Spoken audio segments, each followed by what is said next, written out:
पुण्यात मावळ तालुक्यातील इंद्रायणी नदीवर धक्कादायक घटना घडली आहे। या नदीवरील पूल अचानक कोसळला आहे। या दुर्घटनेत तब्बल 20 ते 25 जण वाहून गेले आहेत। तर दुर्घटनेत आतापर्यंत 6 जणांचा मृत्यू झाल्याचं आमदार सुनील शेळके यांनी सांगितलंय। सध्या घटनास्थळी बचाव कार्य सुरू आहे। मिळालेल्या माहितीनुसार ही घटना रविवारी दुपारी घडली। मावळ तालुक्यात कुंडमाळा हे प्रसिद्ध ठिकाण आहे। पावसाळ्यात या ठिकाणी रोज अनेक पर्यटक भेट द्यायला जातात। कुंडमाळा ओलांडण्यासाठी येथील इंद्रायणी नदीवर एक पूल बांधला आहे आणि हाच पूल कोसळला आहे। या दुर्घटनेत काही पर्यटक नदीत बुडाले होते। त्यातील काही पर्यटकांना बाहेर काढण्यात आलं, पण काही जण वाहून गेल्याची शक्यता व्यक्त केली जाते। ही घटना नेमकी कशी घडली याबाबत प्रत्यक्षदर्शींनी माहिती दिली आहे। त्यांनी म्हटलंय की आमचा 25 ते 30 जणांचा समूह पुलावर होता। एकाच ठिकाणी अनेक वेळ आम्ही सर्वजण थांबलो होतो। आम्ही पुलावर असतानाच काही काळाच्या आतच पूल कोसळल्यानं बरेच जण खाली पडले।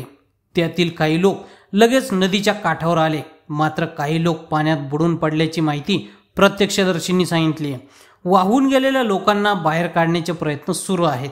इंद्रायणी नदीवरील पूल अतिशय जीर्ण झाला होता। त्याच पुलावर अनेक पर्यटक समूहानं फोटो काढत होते।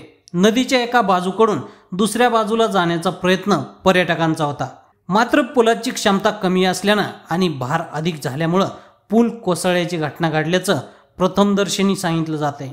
कुंडमाळा परिसरातील इंद्रायणी नदीवरील पूल कोसळण्याची घटना अत्यंत दुर्दैवी आहे।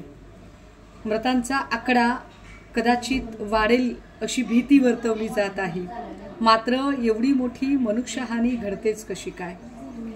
या सगळ्या घटना आपण बघितल्या तर शासन प्रशासनाचा अक्षम्य हलगर्जीपणा या सगळ्यांच्या मुळाशी आहे हे लक्षात येतं। मुळात पावसाळा सुरू होण्याच्या आधी ही सगळी महत्त्वाची कामं करायला घेतली पाहिजेत।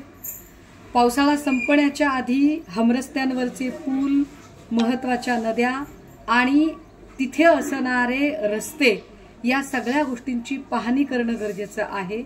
काही पूल मोडकळीस आले असतील, जीर्णशीर्ण झाले असतील तर त्याचं स्ट्रक्चरल ऑडिट तपासणं गरजेचं आहे। कुंडमाळ्याजवळची जी घटना घडली, हा पूल अत्यंत जीर्ण झालेला पूल होता। ग्रामस्थांनी वारंवार नवीन पुलाची मागणी केली होती, मात्र लोकप्रतिनिधींनी ही मागणी साफ धुडकावून लावली। लोकप्रतिनिधींना या सगळ्या जीवांशी काही फारसं घेणं देणंच जणू नाही, अशी काहीशी परिस्थिती निर्माण झालेली। विशेष या पुलावर असणारा जो काही रस्ता आहे, पूल सुरू होताना आणि संपताना दोनही बाजूंनी किमान सूचना फलक लावणं तरी गरजेचं, मात्र या पुलावर साधा सूचना फलक सुद्धा नव्हता। त्यामुळे या घटनेत जे बळी गेलेले आहेत हे बळी नैसर्गिक नाही, तर इथल्या शासन प्रशासनाच्या हलगर्जीपणाने घेतलेले बळी आहेत। सोशल मीडियाच्या भाऊ गर्दीत विश्वासार्हतेने चकाकणारे नाव म्हणजे लेट्सअप मराठी। सगळ्यांना, सगळ्या नागरिकांना ती स्पीच, ती लेट्सअप वरील मुलाखती म्हणजे विचारांचा खजिना। त्यानंतरच्या निवडणुकीमध्ये मला सोडून गेले। बातम्या केवळ वस्तुस्थिती सांगणाऱ्या, न प्रोपगंडा, फक्त जनतेचा अजेंडा। क्योंकि आने वाला कल जाने वाला है, जाने वाला कल आने वाला है। राजकारण, मनोरंजन असो की क्रीडा क्षेत्र, महाराष्ट्राची स्पंदने संवेदनशीलतेने टिपणारे माध्यम म्हणजे लेट्सअप मराठी। जगासोबत एक पाऊल पुढे राहण्यासाठी लेट्सअपचे ॲप, सोशल मीडिया आणि वेबसाईट सोबत कनेक्टेड रहा।